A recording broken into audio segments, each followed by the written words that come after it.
un poco la expectativa que nos plantearon cubrir era qué debían saber los cirujanos de los test diagnósticos aplicados en lo que es este COVID-19.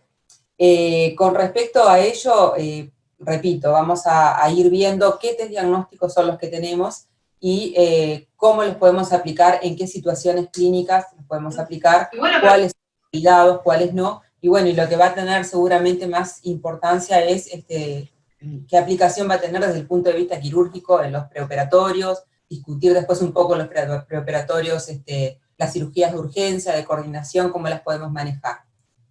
Entonces, para comenzar, las características generales del virus, pero bueno, más allá de las características de la estructura en sí del virus, destacar algunos aspectos que son importantes desde el punto de vista de las herramientas diagnósticas que vamos a poder aplicar, ¿no? El SARS-CoV-2 es un virus RNA que tiene algunas características particulares, ¿sí? Su nombre coronavirus, como habrán todos escuchado, viene de ese aspecto en la estructura, en la microscopía electrónica, de esas espículas que tiene alrededor, que le dan justamente el aspecto de corona, ¿no? Esta estructura que tiene el virus podemos diferenciar toda una estructura con una gran cantidad de proteínas, algunas de ellas muy importantes. La proteína S, por ejemplo, que es la que vemos acá, de una de las proteínas características de una glicoproteína, característica justamente de esas espículas, proteína M, proteína E de envoltura, ¿sí? Y por supuesto lo que responde al ARN, ¿sí? Viral, enrollado que está en el virus. Cada una de estas proteínas tiene distintas estructuras y esta estructura es codificada por codificada justamente por el genoma del virus, ¿no? De allí entonces vamos a tener diferentes targets, algunos que se van a utilizar en biología molecular, ¿no? Cuando nosotros decimos que vamos a hacer un estudio de biología molecular, lo que vamos a tratar de identificar es el ARN del virus, y vamos a utilizar algunos sectores en particular de ese RNA, algunos genes vamos a tratar de identificar de ese RNA, que justamente es lo que nos va a dar mayor sensibilidad o especificidad a la técnica. Luego, esas proteínas, por ejemplo, la proteína S es una de las que se utiliza con mayor frecuencia en el desarrollo de kits comerciales para detección de anticuerpos, o incluso algunas de ellas son targets para detección de antígenos. O sea que la estructura del virus importa conocerla fundamentalmente para entender un poco después cómo cómo vamos diseñando las herramientas diagnósticas. Dentro de las herramientas diagnósticas vamos a hacer dos grandes grupos, ¿no? Por un lado, los test inmunológicos, y por otro lado, los test que detectan el ARN viral. Los test inmunológicos son todos aquellos que están basados, justamente su fundamento está basado en la unión antígeno-anticuerpo, o sea, en alguna parte del proceso hay una unión antígeno-anticuerpo. Y en base a eso tenemos, bueno, que los test inmunológicos, como vemos acá, pueden detectar antígeno, o pueden detectar anticuerpos. Cuando detectan antígenos son aquellos métodos de estudios directos, o sea, lo que nosotros hacemos es tratar de detectar la estructura en sí mismo, que puede ser una proteína que forma parte de la estructura del virus, y por eso hablamos de test que detectan antígenos, o puede ser el ARN propiamente dicho del virus. Esos son los métodos de estudios, los test de estudios directos. Cuando utilizamos para evidenciar la presencia de antígeno, una reacción antígeno-anticuerpo, hablamos de test inmunológicos. Luego tenemos aquellos otros test inmunológicos que detectan la respuesta del huésped, que son justamente las clásicas serologías, conocidas por todos, que lo que hacemos es buscar la presencia de anticuerpos circulantes en distintos fluidos biológicos. Dentro de estos test inmunológicos tenemos los famosos test rápidos. Los test rápidos tienen un fundamento en el cual, bueno, la reacción se realiza en un papel de nitrocelulosa, las proteínas migran en un sentido, y se leen, se visualiza la lectura frente a la presencia de una raya, dos rayas, eso depende, pero en definitiva se leen con una sustancia que es oro coloidal. Estos test rápidos justamente están diseñados para que uno los pueda leer en forma rápida. Es así, no tienen mucha historia y son denominados point of care, y hay de muchísimas aplicaciones. En el caso de, puntualmente, los test rápidos para COVID, tenemos para detectar antígeno y para detectar anticuerpos. Los test rápidos de detección de antígeno, hay numerosos test rápidos de detección de antígeno, más de 90 test rápidos para COVID de anticuerpos, y muchos de ellos, la mayoría de ellos tienen la marca de la Comunidad Económica, de la Comunidad Europea. Sin embargo, cuando uno va a hacer el análisis de cada uno de ellos, están validados o liberados, no validados, sino que liberados en el mercado, por una normativa antigua, por lo cual la evaluación de estos test rápidos es limitada. Vamos a ver que esto pasa con los test rápidos y pasa con gran parte de los test inmunológicos. ¿Por qué? Porque, bueno, en esto que ha sido en la pandemia justamente de COVID-19, se han ido desarrollando paulatinamente diferentes estudios, y bueno, y la política de la OMS en los últimos meses ha sido testear, testear y testear, y entonces es así que se han ido desarrollando diferentes procedimientos diagnósticos.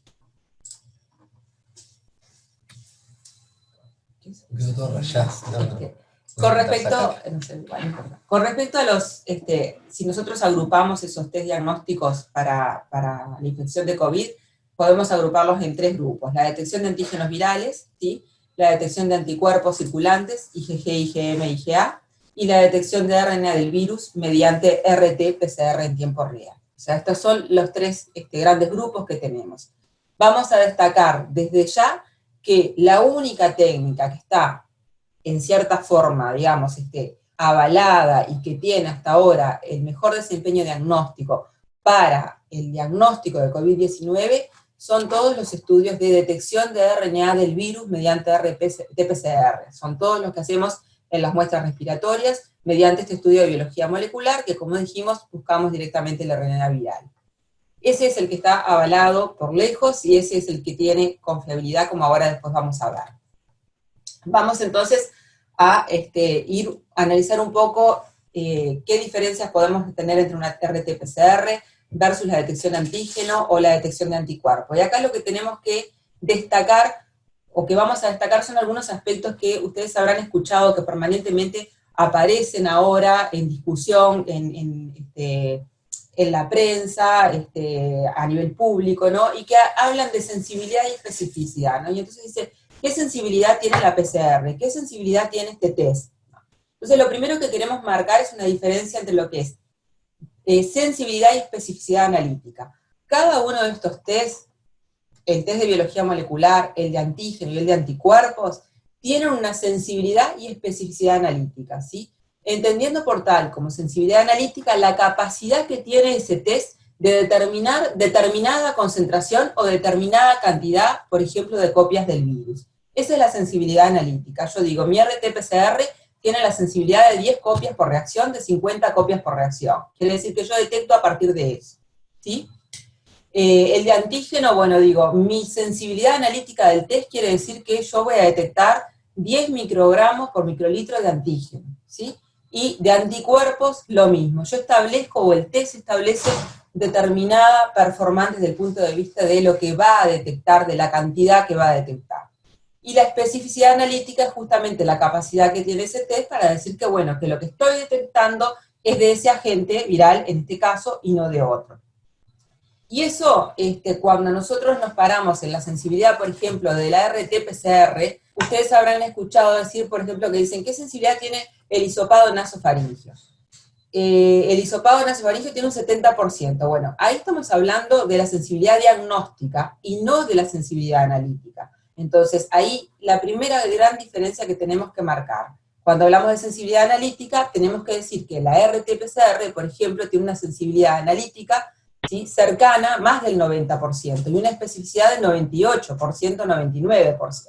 O sea que el estudio en sí mismo de la RT-PCR tiene un desempeño muy bueno en lo analítico. Si vamos al de antígeno, vamos al de anticuerpo, estas sensibilidades analíticas bajan muchísimo y la especificidad también. Ahora bien, por eso es una de las razones por las cuales la RT-PCR es el método de elección para hacer el diagnóstico de COVID-19.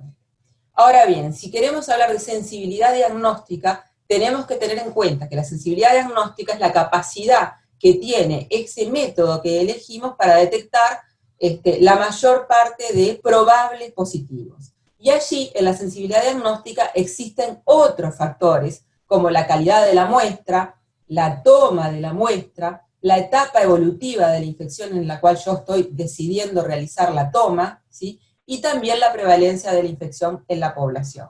¿Qué quiere decir esto? Que yo puedo tener una RT-PCR que tiene una sensibilidad analítica de 90%, ¿sí? O de 98%. Pero si la muestra respiratoria que yo tomo no tiene células respiratorias, esto cae por su propio peso. O sea que a lo que vamos es hacer el énfasis de que en la sensibilidad diagnóstica nosotros tenemos, para hablar de sensibilidad diagnóstica y de especificidad diagnóstica en un test, tenemos que tener en cuenta todos los factores que van a formar parte de ese proceso.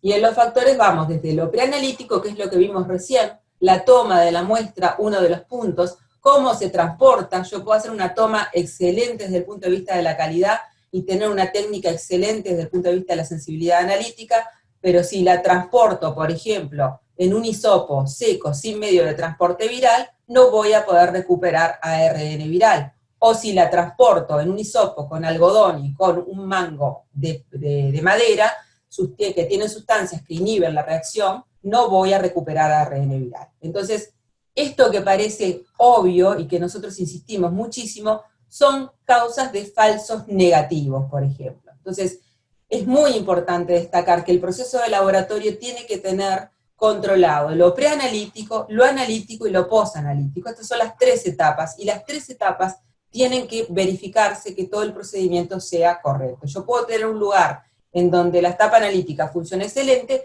pero si nadie se hizo cargo de controlar esto va a estar mal, y esto también, y por lo tanto el informe final va a carecer de un valor diagnóstico que es en definitiva el que queremos.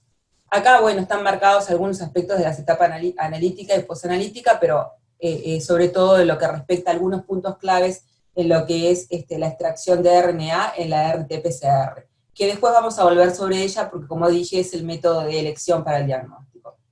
Vamos a analizar rápidamente los aspectos, los beneficios, las ventajas y las desventajas de algunas de estas otras herramientas diagnósticas. La detección de antígeno, mencionamos que es una herramienta diagnóstica de fácil realización, son test cualitativos, estos se informan positivos o negativos, son básicamente inmunoensayos que lo que detectan son proteínas del virus. Lo que hacemos acá en estos kits es pegar sobre la fase sólida, pegar anticuerpos específicos, anticuerpos monoclonales, que están dirigidos contra una proteína del virus, como por ejemplo contra la proteína S, ¿sí? Pegamos estos anticuerpos monoclonales y luego tratamos de captar, en el caso de que exista proteína S, y luego evidenciamos la reacción con otro anticuerpo, que lo vemos en definitiva después con la rayita esa. La muestra de elección en este caso es la nasofaringia. Hay detección de antígeno para muestra nasofaringia y hay detección de antígeno para sangre y plasma, ¿tá? Las de sangre y plasma no nos vamos a detener en ellas porque la performance diagnóstica que tienen es muy mala, o sea que no tienen ninguna aplicabilidad hasta el momento actual. Vamos a detenernos en las de detección de antígeno, que la muestra es nasofaringia. Recordemos que esto es un virus respiratorio alto y por tanto la concentración mayor en las primeras etapas van a estar en estas muestras y no lo vamos a encontrar circulando en la sangre. Por eso es que es importante buscar las proteínas virales en esta muestra. Supone, por lo tanto, una infección activa, ¿sí? Y podemos obtener un resultado entre unos 15 y 20 minutos. Estas pruebas de detección de antígeno rápidas son muy atractivas. ¿Para qué? Para utilizarlas en diferentes áreas, por ejemplo, en áreas de triage, para utilizarlas fuera de los hospitales, para utilizarlas, por ejemplo, en población vulnerable de bajos recursos, en descentralizados. Requieren de personal mínimamente entrenado, no es una PCR, no es un estudio de biología molecular, y por eso son muy atractivas, y por eso, bueno, es muy importante el desarrollo de estas técnicas, y por eso es que rápidamente se empezaron a difundir en la pandemia de COVID. ¿Qué vamos a decir de ellas? Bueno, vamos a destacar una en particular, que es la detección de antígeno mediante este método que es COVID-19 antígeno RESPI-Strip, que es uno de los pocos que tienen una evaluación, entre comillas, satisfactoria. ¿Por qué decimos esto? Porque si nosotros hacemos una revisión de los papers en cuanto a lo que es la validación de estos métodos, vamos a ver que la mayoría de los estudios no han sido validados. Entonces no se pueden sacar buenas conclusiones al respecto. En el caso de este particular, que es el que están usando en Estados Unidos y que no se ha liberado para la región particularmente, en el caso de tiene una muy buena sensibilidad. Tampoco, si ustedes miran acá, cuando yo digo tiene aparentemente un buen desempeño, miren lo que se estudió, ¿no? Estos son estudios que se hizo. Este kit se validó en comparación con una RT-PCR, ¿sí? O sea, las muestras eran procesadas nasofaringeas con RT-PCR y además se evaluaba el suero para el antígeno o el plasma, y se hizo en 2 laboratorios, pero el total de muestras son 231 muestras, o sea que fíjense en que los números que se están utilizando para la validación tampoco son números muy altos, ¿sí? Son números bastante bajos, pero es una de las que tiene el mejor desempeño. En este caso, la especificidad de este kit es bueno, tiene una especificidad alta, ¿sí? Alrededor de un 100%, para un intervalo de confianza de 95%, ¿sí? Ambos, los 2 centros que se evaluaron, los centros de referencia que evaluaron esta técnica, encuentran una sensibilidad buena, una especificidad buena entre 98 y 100%, pero si vamos a ver la sensibilidad, vemos que baja, ¿no? Y que baja a un 60%, ¿tá? Entonces acá tenemos un problema, ¿no? Tenemos una técnica que desde el punto de vista de sensibilidad es mala, porque tiene un 60%, y cuando nosotros en sensibilidad hablamos de sensibilidad diagnóstica, hablamos del 60%, es casi como decir, tiene una moneda, estadísticamente tengo el 50% de probabilidad de que sea positiva o de que sea negativa. Entonces, ya ahí tenemos un problema importante con la sensibilidad. Pero vamos a hacer el análisis de la especificidad. Si nosotros miramos, acá vemos que, además, cuando buscan reacciones cruzadas, no cruza prácticamente con nada. O sea que el target elegido, en este caso, una parte de una proteína del virus, es muy bueno, y aparentemente la especificidad es muy buena. Entonces, ¿para qué podemos utilizar esta propiedad que tiene? Bueno, si nosotros tenemos en cuenta que durante los primeros días de la infección se generan proteínas que pueden ser detectadas mediante diferentes tipos de ensayos, ¿no? Que son estas proteínas. Si bien no está producida la dinámica y la de producción y excreción de estas proteínas, sí sabemos que se generan en los primeros días, ¿tá? La especificidad es buena, no aparece mayor reacción cruzada, algún trabajo ha mostrado reacción cruzada con SARS-CoV-1, que tampoco, bueno, en nuestro país no sería problema porque no tenemos circulando SARS-CoV-1. Por lo tanto, una de las, digamos, fortalezas de esta prueba sería usarla por el resultado positivo. ¿Qué quiero decir con esto? Que un resultado negativo nunca debe ser usado para descartar un caso, porque ya vimos que la sensibilidad es baja. Pero un resultado positivo, como es altamente específico, permitiría tomar medidas iniciales. O sea, yo digo, tengo un test con antígeno positivo, es altamente probable que este paciente sea un COVID, que tenga una infección ahora, reciente, una infección reciente por COVID, ¿sí? De ahí entonces lo que hablábamos hoy, cuando utilizamos, ¿sí?, la detección de antígeno. ¿Es aplicable a cualquier etapa de la infección? No, no es aplicable a cualquier etapa de la infección. ¿Por qué? Porque el antígeno se empieza a producir al principio de la infección. Luego que hay una producción de anticuerpos, no vamos a encontrar antígeno. Por lo tanto, si yo estoy utilizando el antígeno en una etapa, en el día 7 de los síntomas virales, de los síntomas de inicio de la infección, seguramente el antígeno sea negativo, y eso no significa que el paciente no sea un COVID. O sea que resultado positivo nos puede permitir tomar medidas iniciales, requiere de una segunda muestra para confirmación diagnóstica, y luego muestras sucesivas para evaluar la evolución por RT-PCR, ¿no? La confirmación diagnóstica sigue siendo RT-PCR, pero nos permitiría decir, este paciente es altamente probable que sea un COVID. Y esto podría tener aplicaciones importantes cuando uno decide en el punto de vista de hospitalización, establecer cortes, o por ejemplo, en cirugía, cuando uno tiene una cirugía de urgencia, esto en 15 minutos podría estar, y uno podría decir, bueno, este paciente es altamente probable que sea un COVID positivo. La detección de anticuerpos. La detección de anticuerpos son ensayos serológicos que no se están usando de forma rutinaria para diagnóstico de COVID-19, ¿sí?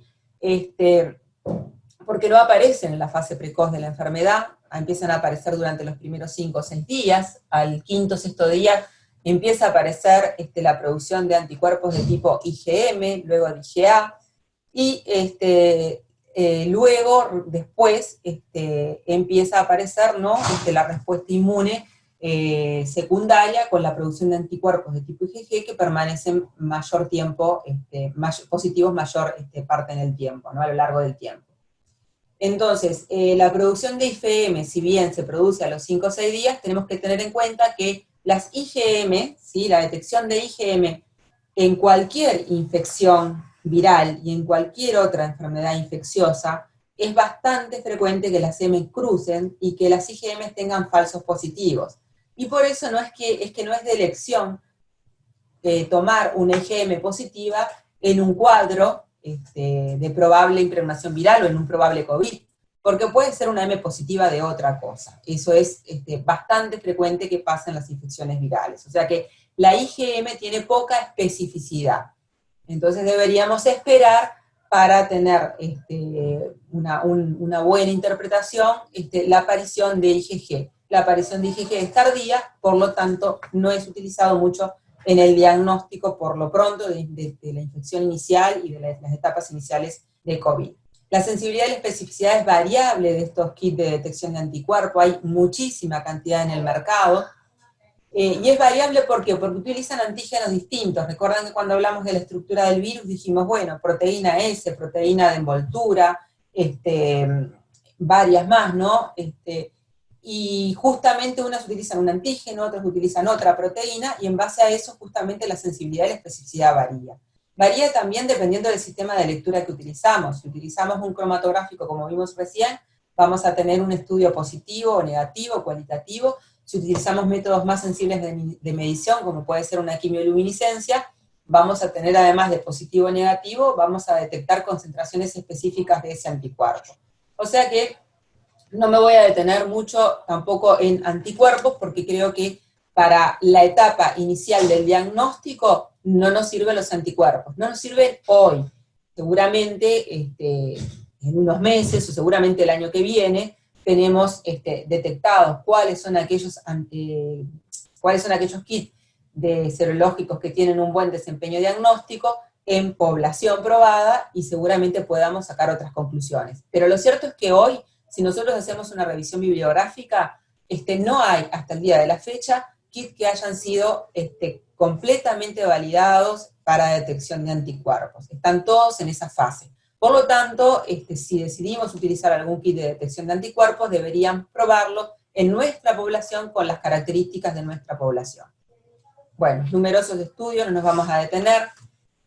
Y podemos decir que estas son algunas de las principales aplicaciones de la detección de anticuerpos en COVID-19. Pacientes que acudan a urgencias o ingresen con más de 5 días desde el inicio de los síntomas, uno ahí, bueno, puede decir acá, no tengo el antígeno, puedo hacer una serología. Pero ¿qué pasa? Si vamos a hacer una serología y no utilizamos un test rápido, eso nos va a llevar tiempo también, y en esas 24 horas podemos hacer un diagnóstico con RT-PCR. En casos con PCR repetidamente negativa, en los que se hayan iniciado claramente los síntomas varios días antes, acá podrían tener impacto cuando existe una sospecha de falso negativo de la RT-PCR, no reiterada, que habría que hacer el análisis de por qué es la sospecha del falso negativo. Detección de anticuerpos en personal sanitario, que ayudarían a identificar a aquellos que ya tienen una respuesta inmune, ¿no? Que ya tienen presencia de IgG, y que pueden volver al trabajo para estar en contacto con pacientes infectados, minimizando así el riesgo de propagación del virus en el personal de salud y otros pacientes. Para comprender la epidemiología en estudios epidemiológicos, sin duda. para definir exposición previa e identificar donantes humanos altamente reactivos para la generación de suero hiperinmune, como aproximación terapéutica que también se está estudiando, y por supuesto que para trabajos de investigación con posibles ensayos clínicos con plasmas de pacientes, y también para la evaluación de vacunas. Estas son las principales aplicaciones de COVID, y repito, de anticuerpos circulantes de COVID, y repito, no estaríamos en etapa de utilizarlos por lo pronto para diagnóstico. Esto sería una interpretación a grandes rasgos, una interpretación general, siempre y cuando tuviéramos, bueno, una sensibilidad y una especificidad conocida y buena, tanto de antígenos como de anticuerpos.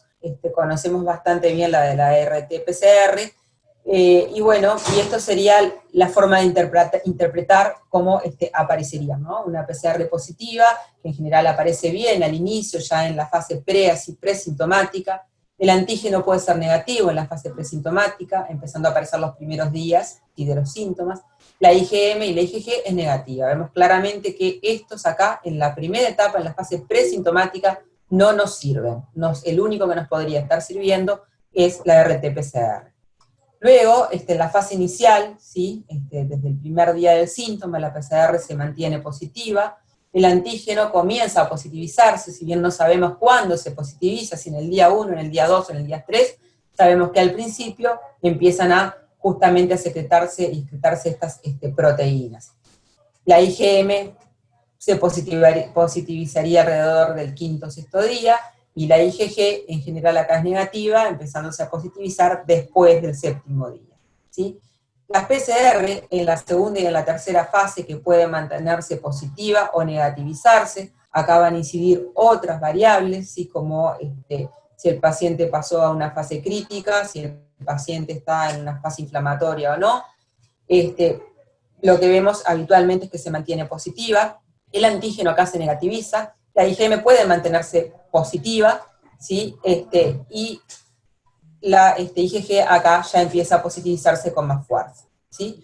Para, bueno, en las etapas de más de 15 días de evolución, o en la infección pasada, donde vemos una concentración elevada en general de IgG, y bueno, la IgM en algunos test, dependiendo de la sensibilidad analítica del test que detecta IgM, puede seguir manteniéndose positiva también, y bueno, acá en general el antígeno es negativo, y las PCR en general se empiezan a negativizar también. Del combo, de la sumatoria de esto, nosotros podríamos llegar a hacer la interpretación de, digamos, de las distintas etapas evolutivas por las cuales, fases evolutivas por las cuales cursa la infección. Por eso insistimos que no es solo el método o el test diagnóstico a elegir, sino el momento que vamos a testear también, ¿sí? Si yo quiero testear a un paciente que tiene síntomas, sé que en ese momento voy a tener grandes chances de que mi PCR sea positiva, y de que mi antígeno sea positivo. Ahora, si yo quiero testear a un paciente en fase presintomática, ¿sí? Sé, en un asintomático, por ejemplo, que estamos haciendo testeo, sé que ninguna de estas va a ser de las que tendría que utilizar, sino que tendría que utilizar una PCR. Eso en una población como nuestra población en este momento, que tiene una baja prevalencia de infección. Cuando estemos en una etapa donde tengamos una alta prevalencia de infección, bueno, ya ahí la cosa cambia, porque vamos a tener más cantidad de personas con infección pasada y vamos a detectar IgG, pero no es la etapa en que estamos.